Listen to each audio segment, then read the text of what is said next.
E nós vamos estar falando um pouco mais sobre todo o trabalho que acontece, no lado espiritual de um centro espírita.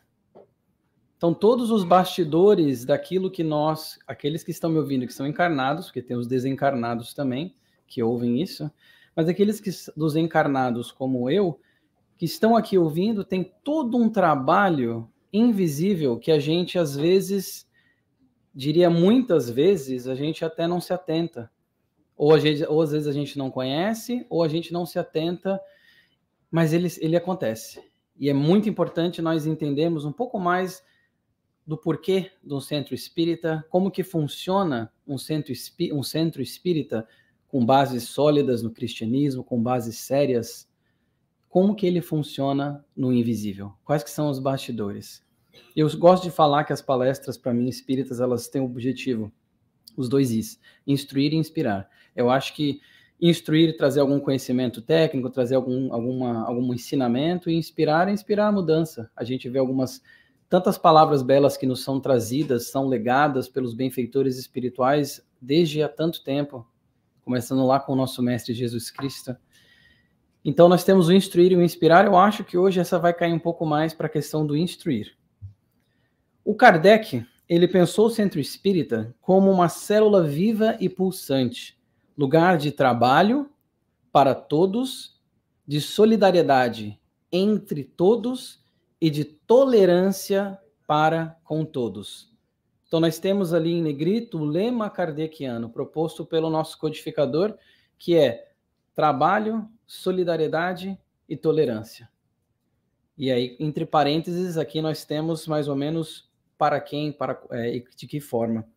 Mas, em se tratando da casa espírita, eu diria além, se tratando da casa espírita, nós temos os 3 pilares, e esse aqui foram trazidos por um outro espírito de escola, uma benfeitora espiritual que eu já vou dizer quem é, e essa benfeitora, ela nos falou que a casa espírita tem 3 pilares. Então, nós temos aqui o KSSF. Quais são os 3 pilares de uma casa espírita? O primeiro diz respeito a espiritizar. Olha só, uma palavra basicamente inventada e cunhada, né? Espiritizar, não é espiritualizar, apesar que também pode ser utilizado dessa forma. Mas o espiritizar no sentido do espiritismo, que é o quê?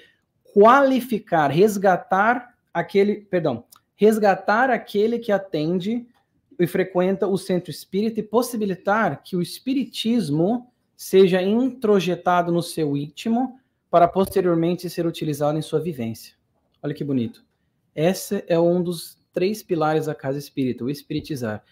Resgatar aquele que frequenta e fazer com que os conhecimentos sejam introjetados no seu íntimo, o espiritismo seja introjetado para depois se tornar parte da sua vivência, que é o quê? Justamente aquela coisa que eu gosto de falar, que é para nós internalizarmos os conhecimentos que a gente aprende aqui, para depois externalizar esses conhecimentos através das ações, através das nossas atitudes, através das nossas atitudes até em momentos de reflexões íntimas. Que a gente sabe, já aprendemos que o pensamento tem muito poder e uma força modulante muito interessante. Então, o primeiro seria o espiritizar. O segundo seria o qualificar. Então, o segundo pilar da casa espírita seria o qualificar. O que quer dizer o qualificar? Aprofundar o conhecimento no espiritismo, melhorando-se a cada dia. Então, fazer o quê? Através dos estudos, através, que nem nós tivemos aqui antes, nós sempre temos domingos, né, o ciclo de estudos, através dessa qualificação dos conhecimentos que nos foram trazidos há quase 200 anos atrás, mas que, na verdade, remontam a 2000 anos atrás. Qualificar, então, adquirir esse conhecimento. E o terceiro é o quê? Humanizar. Nos tornar mais humanos, nos tornar mais solidários, fazer com que nós enxergamos que fora da caridade não há salvação. Para que a gente aprenda e consiga colocar em prática toda essa nossa ânsia de auxílio, toda essa nossa vontade que nós temos, que nos impulsiona de ajudar o próximo, de ajudar a nós mesmos, primeiramente, e ajudar o próximo. E aí vai um pouco, esse humanizar vai um pouco com a questão da solidariedade e da tolerância que nós vimos com o Kardec. Então, espiritizar, qualificar e humanizar. E quem nos trouxe isso foi a nossa querida Joana de Ângeles, que trouxe esses 3 pilares, essas 3 bases de um centro espírita sério. O centro espírita, e como sempre o canto superior direito dos slides vão ter a fonte daquele slide. Esse aqui é da Sueli Caldas Schubert, e a grande parte a maior parte dessa palestra veio desse livro, que é As Dimensões Espirituais do Centro Espírita, porque ela também faz um apanhado de várias fontes, quer dizer, sources, de várias fontes, para justamente mostrar certos componentes que fazem a parte espiritual do centro espírita, que ela chama de as dimensões espirituais. Ela fala para a gente que o centro espírita ele é muito mais do que a casa física que lhe serve de sede. A casa física é muito mais, olha só que legal. Transcende as paredes, aos muros que o circundam e ao teto que o cobre. Em verdade, olha só, o centro espírita é um complexo espiritual em que se elabora nos dois planos da vida. Não é o plano da vida e o plano da morte, são os dois planos da vida. O físico e o extrafísico. Com as duas humanidades, as dos encarnados e as dos desencarnados, ali comungando e todos eles trabalhando e sendo ajudados e também ajudando. Então, ele transcende, olha só, transcende as paredes, essas 4 paredes físicas, esse teto que nós temos, transcende, nós vamos ver em que ponto, até que ponto, é bem interessante. E faz o quê? Ele serve como uma ponte, uma forma de ponte entre esses dois planos, entre os dois planos da vida, porque nós somos espíritos imortais, os que estão aqui agora encarnados e os desencarnados só estão em planos diferentes, em momentos diferentes da sua trajetória, mas todos somos espíritos imortais e nesses dois planos da vida, conseguimos vir aqui num centro espírita como esse, um centro espírita, como eu falei, sempre falo, de bases sólidas, de bases sérias no espiritismo e no cristianismo verdadeiro, e nós conseguimos, então, auxiliar e sermos auxiliados. Conseguimos sorver de todo esse bem que nos é derramado quando nós vemos aqui. Porque quando nós entramos no centro espírita, nós já sentimos um ambiente diferente. A gente já sente até o cheiro é diferente, a gente até já sente quase que uma serenidade, e é diferente. Quando a gente está aqui, todos aqui, vocês estão olhando para mim, estão prestando atenção, estão tentando, processando cada um, esses pensamentos, essas vibrações já estão sendo elevadas, e a gente vê e sente esse ambiente. A grande maioria, ela vai dizer, dos que comparecem ao centro, C com C maiúsculo por conta do centro espírita, de uma forma geral, o faz impelida pelos problemas e sofrimentos que os aguilham. Eu sublinho aguilham porque é uma palavra que o Emmanuel, através da psicografia do Chico Xavier, a gente vê bastante isso, que o Emmanuel usa muito a palavra aguilhão. Tem inclusive mensagens com esse título, Bendito Aguilhão. E ele usa bastante essa questão do aguilhão. Parece agulhão, mas é aguilhão. E eu fui pesquisar, porque eu não nasci no campo, e eu descobri que é uma ferramenta no campo em que você usa para cutucar o boi no arado para o boi ir para frente. Então, olha que interessante. Quando o Emmanuel fala dos aguilhões, é quase como se a gente estivesse estacionando ou sendo lento na nossa marcha espiritual e vem alguma coisa e nos cutuca para a gente continuar indo para frente, para que a gente continue sendo propelido a nossa caminhada. E o que é esse aguilhão? Vem de muitas formas. Vem como doença, vem como problemas do dia a dia, vem como pessoas que são da nossa convivência. São muitos aguilhões que nos impelem à mudança, que nos impelem que a gente continue e não estacione na marcha do progresso. Mas o centro espírita em si, o espiritismo, é importante a gente refletir que ela está dizendo que muitos são impelidos pelos problemas e sofrimentos. Eu já ouvi dizerem que a gente vem no centro espírita ou pelo amor ou pela dor. Acho que alguns de vocês já devem ter ouvido essa frase, né?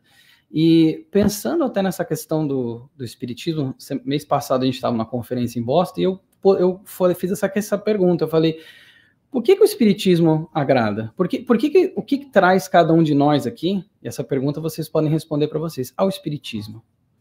O que faz com que vocês um domingo, 11h50 da manhã, estejam aqui, ouvindo uma palestra sobre espiritismo, não em qualquer outro lugar?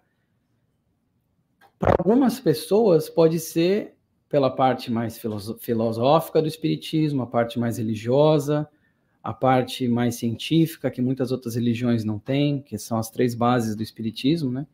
Mas a verdade é que, para aqueles que estão aqui, que já têm décadas de espiritismo, ou aqueles que estão vindo pela primeira vez, alguma coisa impulsionou. E eu ouso dizer que, por mais que cada um pode ter uma resposta aqui, a linha em comum que nós temos, eu vou arrisco dizer que é o poder que o espiritismo tem de nos atrair para esses conhecimentos que parece que a gente já ouviu falar. São coisas que parece que a gente já aprendeu. Coisas que quando a gente aprende, faz sentido sem a gente às vezes nem entender como é que faz sentido, mas isso fez sentido.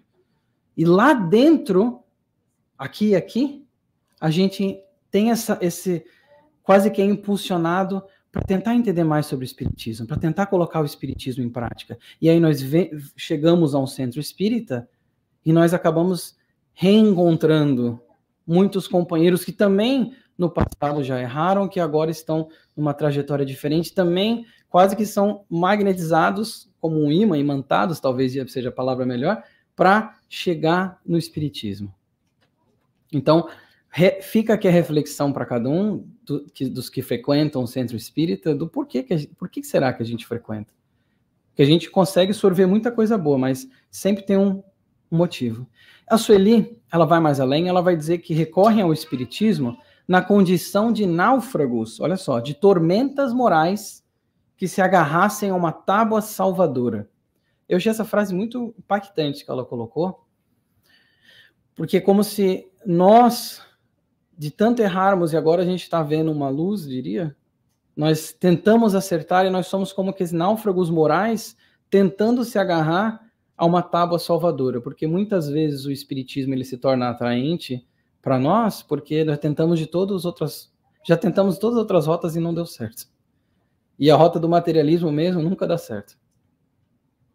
Então, náufragos morais se agarrando a uma tábua salvadora. Então, visualizem essa imagem de um náufrago moral, um náufrago tentando se agarrar a uma tábua salvadora. A gente pode imaginar quando tem, sei lá, um navio de madeira e tem todos aqueles flotsam em inglês, né? Todos aqueles pedaços de madeira ali boiando e a gente tenta se agarrar para não se afogar em qualquer coisa que venha. É mais ou menos assim. E muitas vezes nós somos impelidos ao centro espírita, ao espiritismo em si, nessa condição de náufragos morais. Os espíritos especializados fazem, portanto, a triagem dos desencarnados que entrarão no centro espírita, sempre visando os que estão em condições de serem beneficiados. Então, ela já está apresentando aqui um trabalho além daquilo que a gente vê normalmente com os nossos olhos de carne, que é o quê? Os espíritos desencarnados fazendo como que uma triagem de todos aqueles que vão poder adentrar nesse ambiente aqui, nesse momento. E ela fala ainda a questão de que tem muitos que, às vezes, muitos obsessores que as suas vítimas, quando entram aqui, eles acabam tendo que ficar do lado de fora. Eu vou explicar por qual mecanismo. Acabam tendo que ficar do lado de fora. Então, quando a pessoa está aqui, está recebendo os passes, está recebendo todo o tratamento que ela necessita, e, por enquanto, os que não querem o bem dela, pode ser que tenham ficado lá do lado de fora. E olha só, como já é um benefício que a gente nem se atenta de um centro espírita. E ela fala também que muitas vezes os desencarnados e os encarnados têm essa triagem, porque tem muitos encarnados, muitas vezes, vamos supor que estão, vamos dizer, o encarnado que está obsidiado por um desencarnado, em mediunidade de fase muito inicial, ou mediunidade ostensiva, ainda muito indisciplinada.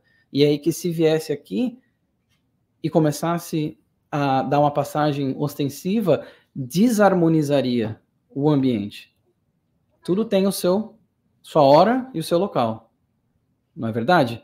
Então, existe essa triagem que nós nem temos conta, nem nos fazemos conta, nem nos damos conta, perdão, de que ocorre quando chegamos ao centro espírita. Por isso que a gente fala que tem esse ambiente todo harmonizado e tudo isso. Então, mas tem um detalhe, nem mesmo esses espíritos desencarnados que ficam do lado de fora, eles também não ficam sem amparo. Eles também estão sendo amparados e tem algumas formas que nós vamos mencionar aqui que esses espíritos recebem esse amparo. E como todo centro espírita, como eu falei, de bases sólidas, de bases, né, cristãs, existe todo um planejamento espiritual. No livro Tormentos da Obsessão, psicografado pelo Divaldo Franco, esse aqui é do Manuel Filomeno de Miranda, eles vão dizer que as providências e os cuidados da espiritualidade maior são imensos quanto ao planejamento e a organização. Dois pontos, tá? O planejamento e a organização / execução de uma instituição espírita. Já há muito sabemos que as planificações espirituais antecedem as dos encarnados. Por isso se diz comumente, quando se pensa e projeta uma obra espírita, que ela já estava edificada na espiritualidade.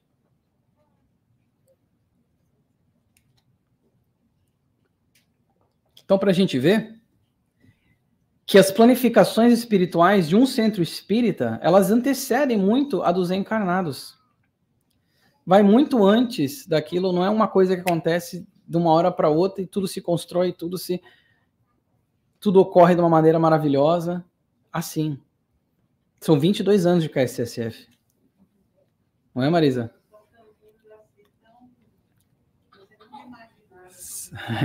São caminhos que você nunca imaginava e que foram planejados bem anteriormente, de uma forma muito séria. Porque não existe centro espírita com 22 anos de vida, de trabalho.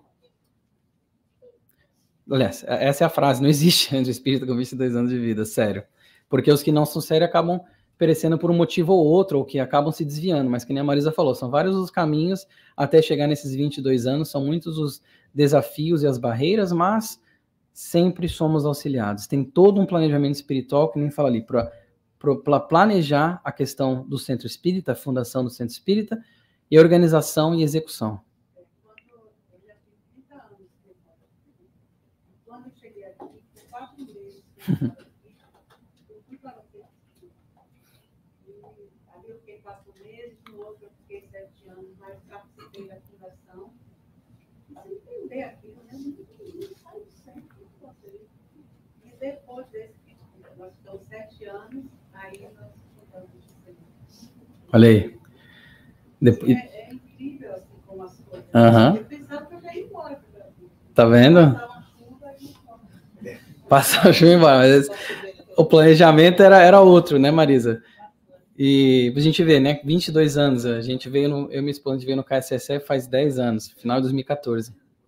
Então, olha como esse trabalho é um trabalho que a gente pôde acompanhar, um trabalho muito bonito, né? E aí tem um exemplo que eles dão nesse livro, inclusive, o Dr. Inácio menciona o Colégio Allan Kardec, que foi fundado pelo apóstolo da caridade, o Eurípides Barçanufo, que viveu somente 38 anos nessa encarnação, mas já ele fez tanta coisa. Recomendo darem uma olhada na biografia dele.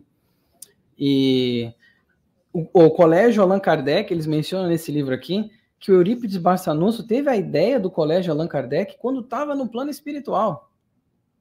Ele teve a ideia de fazer aquele colégio lá, no plano físico, antes de reencarnar. E quando reencarnou, obviamente, depois os planos com a ajuda da espiritualidade foram seguidos e ele fundou o Colégio Allan Kardec. Então, olha como tem muita coisa por trás e assim, muito esforço, muita dedicação anterior àquilo que a gente vê hoje aqui, que teve que ocorrer para que um centro espírita tenha o funcionamento que tenha.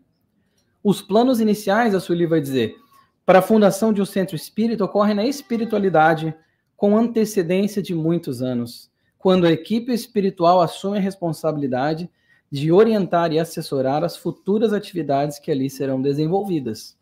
Isto é feito em sintonia com aqueles que irão reencarnar com tais programações. Olha que legal. Então é tudo feito com planejamento anterior, tudo é feito de uma forma muito correta para, de novo, porque se a gente não planeja, se a gente não planeja direito, é metade da receita do fracasso, se não planejar direito. Então, assim, todo esse planejamento, ele é feito anteriormente, ele é feito até mesmo antes de reencarnar, conversando com aqueles que vão ser os dirigentes e tudo mais. E, inclusive, ela fala que para chegar a estabelecer esses compromissos, são estudadas as fichas kármicas daqueles que estarão à frente da obra no plano material. Convites são feitos, planos são delineados e projetados para o futuro. Então, aqueles que vão estar à frente de um centro espírita, seja na fundação, seja depois na sua execução, tem todo esse auxílio da espiritualidade que muitas vezes estuda até mesmo a ficha kármica, né? Aquilo que a pessoa tem que ainda vencer, tem que ainda conseguir trabalhar em si mesma e ajudando os outros, que ela vai conseguir aonde? Num centro espírita. E os convites são feitos, e ela vai dizer ainda que o centro espírita, então, ele oferece essas oportunidades de crescimento espiritual, ele é como se fosse um templo de refazimento espiritual, ensejos de resgate e redenção, reencontro de almas e afins.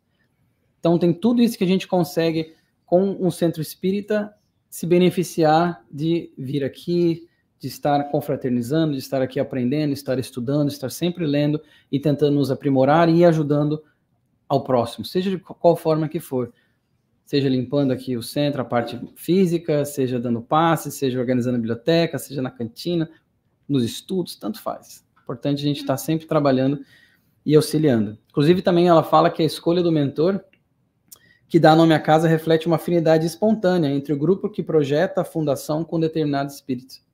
Então, a gente vê muitas casas, inclusive essa, né, que tem cujos nomes são ligados diretamente a alguém importante no espiritismo. Mas, como todo trabalho do bem, a gente tem que salientar que existem também aqueles que se opõem. Existem também aqueles que ainda preferem transitar no caminho das trevas e não querem que a luz se espalhe, por um motivo ou outro, principalmente ignorância, muito ódio. Mas existem os opositores. E a Sueli, ela trouxe algumas estratégias dos planos inferiores, algumas estratégias que os espíritos desencarnados se utilizam para tentar bagunçar, para tentar descarrilhar, destrilhar ali o trabalho que é feito numa casa espírita. E ela trouxe, através das reuniões mediúnicas, dados que os espíritos iam falando, ela meio que foi anotando alguns temas. Então, eu quis trazer aqui para a gente ficar antenado, porque às vezes nós somos as vítimas de algumas dessas estratégias. Para a gente ficar sempre o quê? Vigilante, vigiai e orai. Então, eu trouxe aqui algumas das estratégias, olha só. Incutir o desânimo, o desalento e o descrédito. Dizer, não, tá tudo perdido, isso aí não tem nada a ver, vocês estão fazendo nada com nada, trabalho é minúsculo que estão fazendo, olha quanto mal tem no mundo. Demonstrar que são mais fortes, vocês estão aqui, vocês não têm noção da multidão que a gente tem contra vocês. Exagerar as nossas fraquezas, vocês estão aqui falando de espiritismo, vai sair do lado de fora ali, vai xingar a primeira pessoa que aparecer na rua. Enfim, dando exemplos bobos aqui, mas para a gente ter uma noção de que essas estratégias são sim utilizadas para a gente ficar vigilante. Jogar uns contra os outros, blefar para confundir, para tentar aumentar uma coisa que não tem, e torcer a verdade. Às vezes pegar até uma coisa que é verdadeira, mas dar uma distorcida para o quê? Para causar uma dúvida. Porque nós ainda somos espíritos que estamos engatinhando na nossa caminhada, estamos bem longe ainda da plenitude e da angelitude. Então, às vezes, a gente dá essa balançada, e esse torcimento da verdade, às vezes, funciona justamente para isso, para jogar aquela sementezinha da dúvida ali, distorcendo uma verdade, ofuscando, para que a gente se confunda e não continue na nossa caminhada ajudando o próximo e a nós mesmos. Mas e a equipe espiritual, então? Nós temos toda uma equipe espiritual que auxilia o centro espírita. E essa equipe, como eu já falei, a gente não, os encarnados que me ouvem, às vezes a gente não se atenta para elas, mas existe toda uma equipe espiritual, porque nós jamais estamos sozinhos, pro bem ou pro mal. Jamais estamos sozinhos. A gente lembra da pergunta 459 do Livro dos Espíritos, que quando Kardec pergunta quanto que nós somos influenciados pelos espíritos, e a resposta é mais do que supões. Que é uma pergunta que eu tenho sempre para mim, assim, mais do que a gente supõe. Então, como que nós somos influenciados? E tem uma equipe espiritual que quer o quê? Que quer ajudar o centro espírita, que quer auxiliar e influenciar de uma forma positiva. Vamos falar um pouquinho da equipe espiritual, então. Todo um exército de trabalhadores do Cristo funciona em cada núcleo de vossas atividades relativas à espiritualização, convocando-vos ao sentimento iluminado, à virtude ativa, ao departamento superior da vida íntima. Um exército do Cristo, olha só, tem toda uma equipe espiritual que está aqui nos auxiliando de várias formas, e algumas delas, às vezes, é através de uma palavra de ânimo, através de uma intuição positiva, para que a gente faça uma coisa diferente, ou fale uma coisa diferente, ou que a gente aprenda mais a ouvir do que falar. Enfim, são diversas as formas. Os recursos, isso aqui é importante para a gente ter em mente, ó. Os recursos da espiritualidade superior ultrapassam em muito a nossa precária condição, não havendo improvisações, e tudo é providenciado para que a proteção do mais alto se faça presente quando nós, encarnados, administramos os centros espíritas com seriedade, com amor e com fidelidade às diretrizes da doutrina espírita. Então, os recursos da espiritualidade ultrapassam em muito a nossa precária condição, nosso precário entendimento, até mesmo. Eles possuem coisas que nós nem imaginamos, mas que estão lá para nos beneficiar, estão nos beneficiando a todo momento, quando nós vemos aqui para esse templo de refazimento espiritual. Nós temos alguns exemplos, que nem os arquitetos, que daí no livro ela vai dizer que em toda reunião com um fim determinado, existe na ambiência um centro mental definido, para o qual convergem todos os pensamentos dos encarnados quanto dos desencarnados. Então, a gente imagina tudo isso fluindo para quase que um conjunto de todos esses fluidos que são emitidos através dos nossos pensamentos. Por isso, quando vão fazer as orações aqui e tudo mais, a gente fala, vamos acerenar os pensamentos, vamos elevar as nossas vibrações, que é justamente para isso, para que a gente consiga doar aquilo que a gente já tem, para que a gente consiga receber aquilo que a gente precisa. Doar aquilo que já tem, para receber aquilo que a gente precisa. Este centro é um reservatório de plasma sutilíssimo, proveniente das vibrações mentais dos presentes, possibilitando a criação de formas, pensamentos.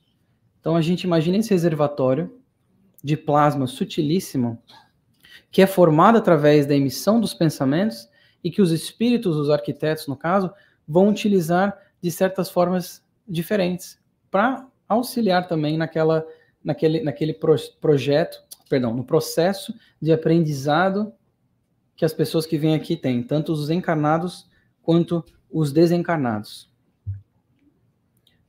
As atividades, falando da equipe espiritual, as atividades que estão afetas à equipe espiritual são inúmeras e requerem espíritos especializados em diversas áreas.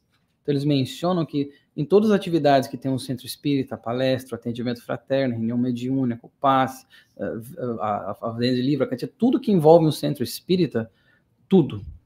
Tem uma equipe espiritual por trás, e até mesmo nessa equipe espiritual, eles mencionam que existem espíritos com, vamos dizer assim, especialidades diferentes. Eles mencionam médicos, enfermeiros, padioleiros, sacerdotes, freiros católicos, padres, tem especializações diversas, que é para quê? Para literalmente ajudar todos aqueles que aqui vêm ao centro, encarnados e desencarnados. Cada grupo tem os guias protetores que merece. Se o grupo empenha-se em servir desinteressadamente dentro do Evangelho do Cristo, escorado na doutrina espírita, disposto a amar incondicionalmente, terá como apoio e sustentação uma equipe correspondente, de companheiros desencarnados de mais elevado padrão espiritual. Então aqui a gente vê que a primeira frase acho que resume tudo. Cada grupo tem os guias e protetores que merece. Então quando nós temos um centro espírita, que nem ela menciona, em que, à medida do possível, está livre ela fala dos mercantilismos, do egoísmo, da vaidade, do orgulho, todas aquelas coisas, aquelas picuinhas, tudo aquilo mais. Quanto mais a gente consegue nos melhorar e elevar o padrão do centro espírita, mais a gente vai receber a ajuda desses espíritos que são de padrão espiritual elevado. Então, assim, a gente vai ter aquilo que a gente merece, como tudo na vida, né? Como toda a nossa caminhada é dessa forma. E aí tem a defesa magnética. Olha que interessante esse ponto. Eu mencionei anteriormente que muitos espíritos não são, eles são impossibilitados de adentrar, espíritos desencarnados são impossibilitados de adentrar o centro espírita. E isso é feito de algumas formas. Uma delas é a defesa magnética. Tem uma arte ali, um desenho, que é para a gente ter uma ideia de como que funciona visualmente essa questão dos encarnados estarem entrando ali, e tem todos os obsessores, todos os espíritos que ainda, como eu falei, estão na senda das trevas. Esse é meu filho de 1 ano. Ele tá me vendo, ele tá assim... ele tá... E... Então, tem todos esses espíritos que eles são ainda impedidos de entrar, justamente para essa questão da harmonização, para que não fique um ambiente desarmonizado e que os trabalhos possam, sim, ser feitos de uma forma contínua, de uma forma harmônica. Mas essa defesa magnética, no livro Tramas do Destino, psicografado pelo Divaldo Manuel Filomeno de Miranda, ele vai dizer que ele vai falar sobre a fundação do centro espírita chamado Chico Xavier, homenageando Chico Xavier. E fala dessa defesa magnética que o Manuel observou que acontecia. Então, assim, eles mencionam coisas, equipamentos, isso foi, né, psicografado há um tempo atrás, equipamentos espirituais que nós, mesmo lendo, parece que não faz sentido, são coisas muito além da nossa compreensão, e tem toda essa defesa magnética que eles falam que são esses recursos vibratórios, eu vou ler aqui, ó, de defesas em derredor da casa, a fim de resguardá-la e aos seus frequentadores das nocivas investidas das hordas de salteadores e vagabundos desencarnados, como também para se fazer a triagem dos que, do lado de cá, poderiam penetrar-lhe o recinto. Isso foi o espírito falando para o Manuel Filomeno de Miranda em espírito, né? Psicografado pelo Divaldo. Então, assim, tem toda essa defesa magnética, por isso que eu já falei, a gente vem aqui no centro, tem todo um ambiente diferente, e às vezes a gente sai, dá um pouquinho depois, já volta os problemas, já volta tudo aquele turbilhão de pensamentos negativos que a gente se sente desarmonizado às vezes. E é justamente por isso. Temos uma pergunta, eu acho. E assim também o Evangelho no Lar, né? Perfeito. Ela mencionou do Evangelho no Lar, para quem não conseguiu ouvir. Com certeza, toda vez que tem um Evangelho no Lar, tem uma oração aqui, a gente está falando especificamente da Casa Espírita, mas sim, toda vez que nós estamos elevando nossos pensamentos, estamos ali pedindo auxílio, aceitando auxílio dos espíritos que nos querem bem, que nos querem ajudar, a gente vai ter uma proteção de qualquer forma que for. São formas diferentes que essa proteção vem. E a palestra, então? E a exposição, né? Que é isso que está acontecendo nesse momento. No transcurso da exposição doutrinária, olha só, grande amparo é prestado ao público. Equipes especializadas atendem aos que apresentarem condições espirituais ou mentais favoráveis, receptivas, medicando-os e até mesmo realizando cirurgias espirituais. Olha quanta coisa que acontece, que foi mencionada aqui durante esse momento agora, durante uma exposição doutrinária. Então a gente vê, olha que interessante, tudo que pode ocorrer. E nós temos relatos atrás de relatos em conferências, em palestras, de cirurgias espirituais que são feitas neste ambiente, durante os trabalhos de forma séria. Quando o quê? Quando as condições espirituais se mostram favoráveis. Mas mesmo assim, a gente não precisa nem tão longe, talvez, de uma cirurgia espiritual. Os próprios passes, a própria harmonização íntima já ocorre nesse momento, quando nós todos estamos aqui unidos, vibrando numa energia elevada. Tentando... Isso. Perfeito. Eu ia comentar isso também. Às vezes o passe, ele é quase que para finalizar, dar um tweak, um final tweak, naquilo que já foi feito, o grosso que já foi feito aqui, nesses 45 minutos, uma hora, que nós estamos aqui reunidos. Então, para a gente, de novo, todos os momentos, desde o momento que a gente está vindo ao centro, o momento que a gente entra aqui, o momento que a gente está aqui, faz a oração, vai para o passe, sai tudo isso, a gente tem que estar vibrando bem. A gente tem que estar com essa consciência.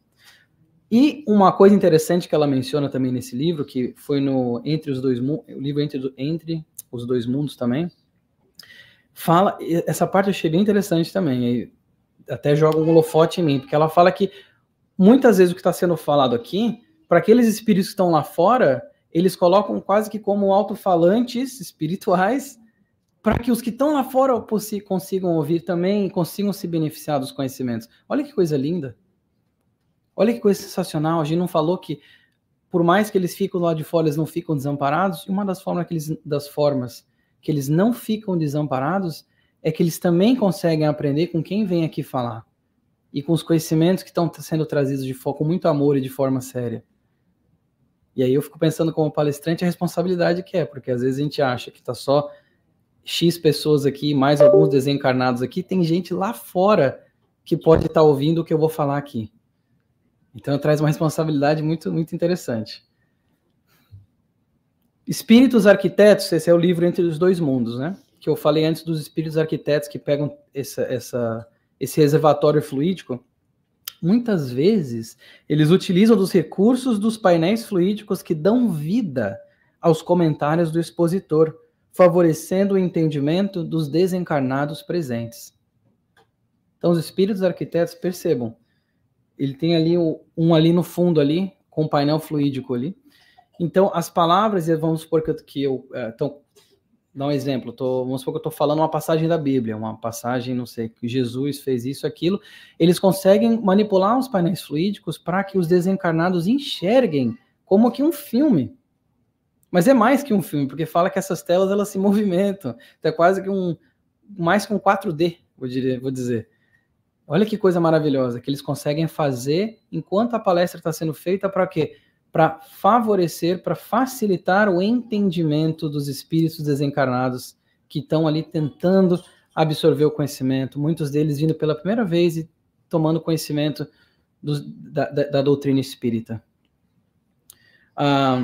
Por isso que o Manuel Filomeno de Miranda, nesse livro, do capítulo 16, ele vai falar como é importante a necessidade de manter o silêncio, o recolhimento interior, a prece, para que tais procedimentos criem um ambiente propício para a atuação dos bons espíritos.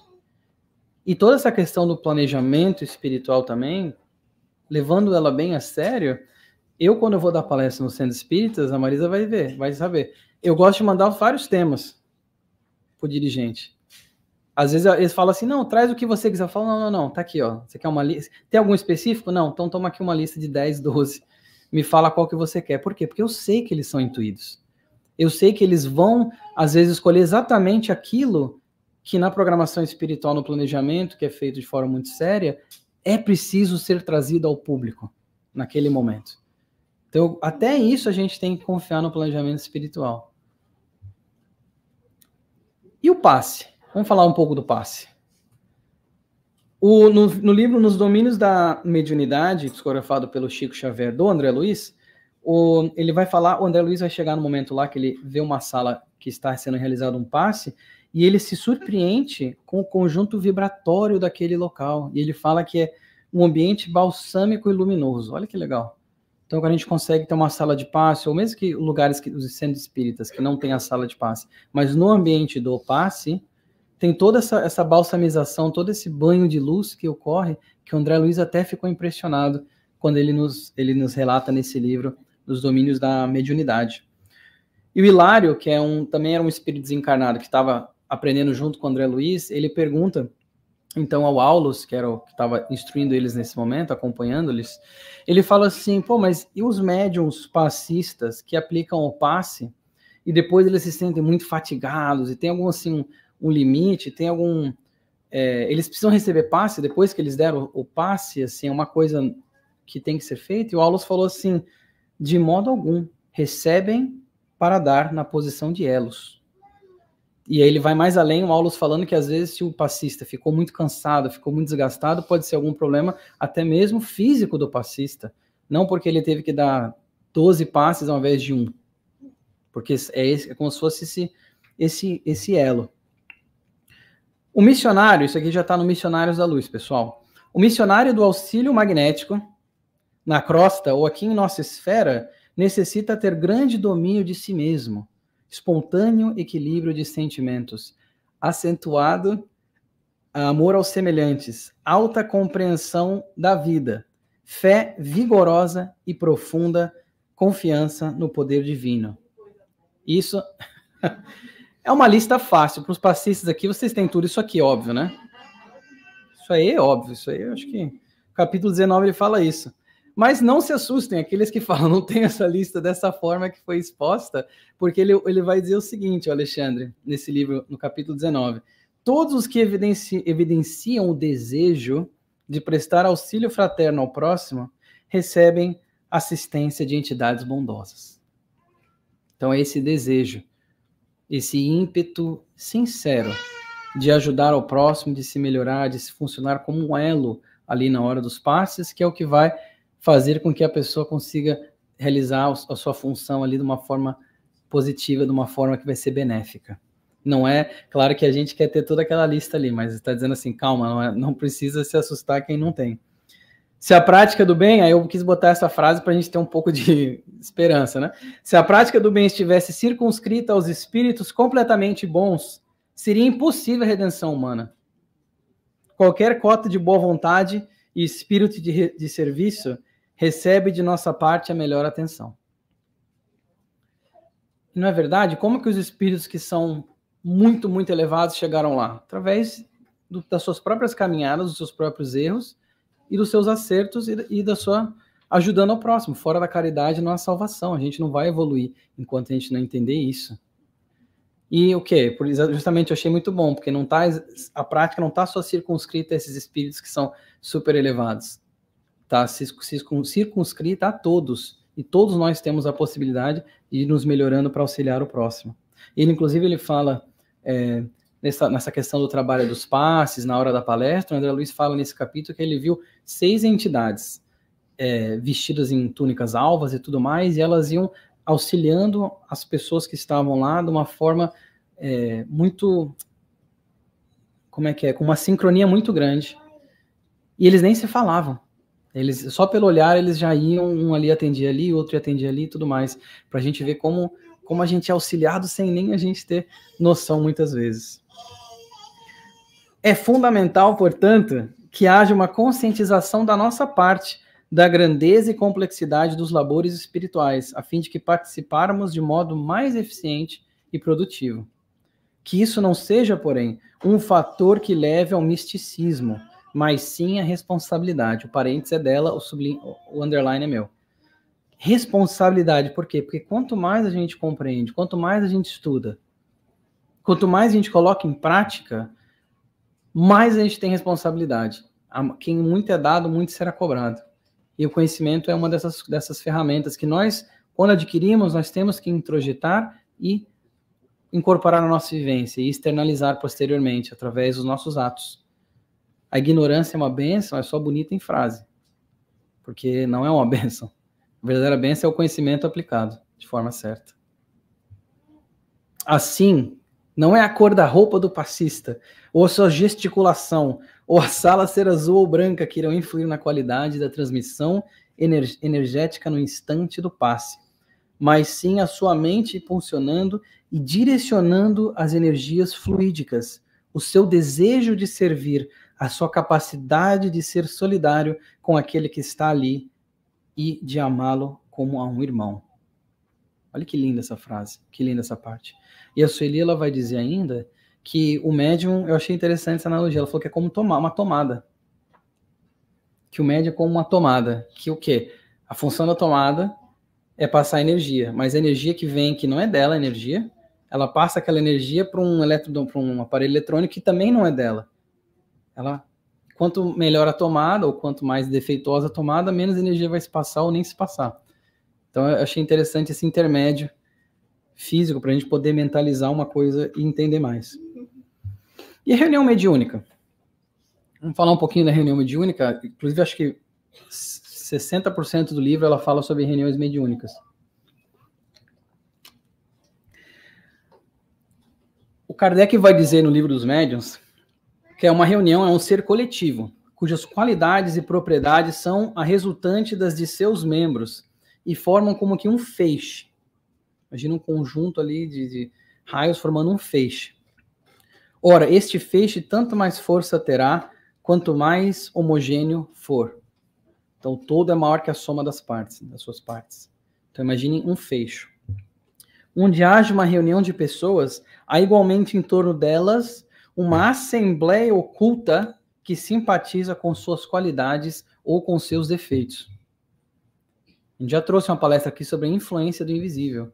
E a gente vê como que, onde tem uma reunião de pessoas, vai ter uma assembleia oculta ali que vai simpatizar com as qualidades que estão sendo trazidas à tona ou com os defeitos. Seja numa reunião espírita, seja numa casa em que se usam drogas. Vai ter uma assembleia ali invisível ali junta daqueles encarnados naquela função. Inclusive o Emmanuel, aliás, a Joana de Anges, ela fala que mesmo que não saibas, és exemplo para alguém. É uma frase que eu acho muito bonita dela. Ela fala isso nos capítulos 120 do Vida Feliz, livro de mensagens. Mesmo que não saibas, és exemplo para alguém. E o Emmanuel vai mais além. Ele fala assim, milhares observam os teus passos. Milhares. Ele não está falando 3 ou 4, ele está falando milhares. Então, para a gente ficar sempre atento, como que nós estamos externalizando aquilo que nós vemos aqui absorver. No livro da Sueli, desse mesmo livro, ela traz uma estatística, olha só. Durante 2 anos num centro espírita que o Chico Xavier participava das reuniões mediúnicas, eles fizeram um levantamento. Eu gosto de números, eu gosto de estatística, apesar de ser psicólogo. Fizeram um levantamento de quais são os tipos de manifestações psicofônicas que os espíritos vinham numa reunião mediúnica. Olha só. 397 necessitados de assistência moral. Então, assim, o espírito desencarnado vinha numa reunião mediúnica, qual que era a característica da sua dificuldade, certo? 397, quase 2/3 necessitados de assistência moral. 268 de casos de alienação mental, mais perturbações diversas, alguns recém-desencarnados, e de licantropia e suicídio. E assim, claro que se a gente for somar todos os números, vai dar mais que 672, mas é porque algum desses tem um overlap. Eles acontecem, pode ser um recém-desencarnado que também está com licantropia, ou é alguém que está ligado a um passado próximo e ainda está precisando de assistência moral, então por aí vai. Mas eu achei interessante, eu quis ranquear aqui, para a gente ver como que os desencarnados estão, que tipo de ajuda os desencarnados estão precisando, que vem numa reunião mediúnica. A maior parte é de assistência moral. Vejamos como isso é interessante, porque faz décadas que isso aconteceu. Mas a gente tanto fala aqui em palestras de transição planetária, de renovação íntima, seja qual for o rótulo que vem à palestra, a gente sempre não fala o quê? Orgulho, egoísmo como chagas da nossa evolução moral. A gente já está num ponto intelectual de transição planetária, mas a parte moral ainda está para trás. Tá? Ainda a gente está tentando nos melhorar moralmente. Olha só, os desencarnados que vêm precisando de ajuda a maior parte na questão da questão moral. Alguns benfeitores espirituais têm comparado o recinto destinado à prática da mediunidade, especificamente dos trabalhos de desobsessão, com uma sala cirúrgica. Olha só que interessante. Com uma sala cirúrgica. Então a gente vê os encarnados, vem ali uma salinha, mas ele, no plano espiritual, é como se fosse uma sala cirúrgica. No dia da reunião, o local passa por rigorosa asepsia, né, essa limpeza, a fim de livrá-lo e preservá-lo de larvas psíquicas, que são criadas por mentes viciosas de encarnados ou desencarnados, de ideosplastias perniciosas, que são essas formas, pensamentos, que nós já falamos da questão da manipulação fluídica, de vibrações deprimentes, constituindo tudo isso os invasores microbicidas das regiões inferiores. Então, olha só, como que a reunião mediúnica tem toda uma preparação, talvez a esse ponto não é surpresa mais para ninguém, tem toda uma preparação da equipe espiritual para aquela reunião mediúnica, mas eles fazem uma analogia como se fosse um ambiente cirúrgico. E o Camilo Castelo Branco está nesse livro dela, mas ele falou isso no livro da Ivone, Memórias de um Suicida. O Camilo Castelo Branco, eles foram lá, visitaram um centro espírita, e ele falou que seria como se o ambiente físico estivesse sem as paredes e sem o teto, e superposto a esse um recinto amplo, às vezes como um anfiteatro. Então, ele falou isso da questão do centro espírita na reunião mediúnica, das palestras também. Pode ser que algumas, ou quando nós temos as conferências, fica no plano espiritual como se fosse umas arquibancadas de um anfiteatro para os desencarnados poderem estar ali presentes, também se beneficiando daquilo. E numa reunião mediúnica, quando vai se tratar da questão de desobsessão ou auxílio aos desencarnados, ficam ali, ele falou que é como se o ambiente físico tivesse sem as paredes. Consegue imaginar isso? A extensão espiritual que é muito maior do que aquela salinha em que se dá aquela reunião mediúnica. Os recursos da espiritualidade, eu quis colocar de novo aqui, superior ultrapassam muito, só para a gente lembrar. a nossa precária condição, não havendo improvisações, e tudo é providenciado para que a proteção do mais alto se faça presente quando nós, encarnados, administramos os centros espíritas com seriedade, com amor e fidelidade às doutrinas, às diretrizes da doutrina espírita.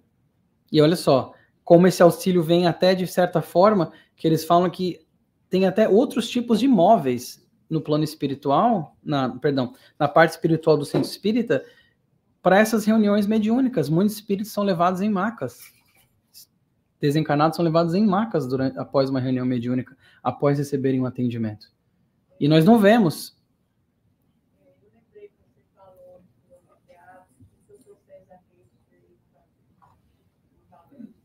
duas vezes aqui, ele foi dado a possibilidade de ver como está as dimensões do sexto homem. Ai, ficou emocionado. Ai, que linda. Com tratamento diferente para cima. Exato. Uhum.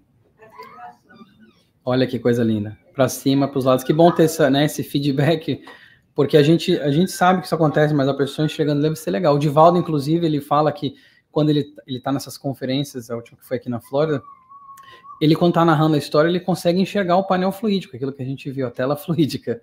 E ele consegue enxergar, por isso que ele vai narrando, às vezes, com um detalhe sensacional, claro que ele está sendo intuído também, mas ele consegue ver aquilo que está sendo narrado. Olha que legal. Então, resumindo, pessoal, um centro espírita bem orientado, que segue no rumo da luz, proporciona aos seus trabalhadores e frequentadores um verdadeiro recanto de paz, de renovação íntima. A sua ambiência espiritual é percebida por todos, que ali encontram a harmonia vibratória que induz a calma e a paz. O Cristo nos convoca, outra vez, essa Joana que está falando, ao despertamento e ao trabalho de soerguimento pessoal, que em última análise é o de soerguimento da Terra mesma. Somos as células do organismo universal, por enquanto enfermo, em processo liberativo sob a terapêutica do Evangelho restaurado. E ela fala que não é a primeira vez que nos chega a voz do Cordeiro de Deus, concitando-nos a redenção, ao avanço, à sublimação. Então, que a gente possa entender todo o papel e as dimensões de um centro espírita, para que quando nós vemos aqui, nós conseguimos fazer o que a Joana está pedindo para a gente atender aquele chamado que já nos veio tantas vezes, do Cordeiro de Deus, e a gente consiga, sim, seguir na estrada do bem, com muito amor e muita paz. E uma semana iluminada a todos vocês.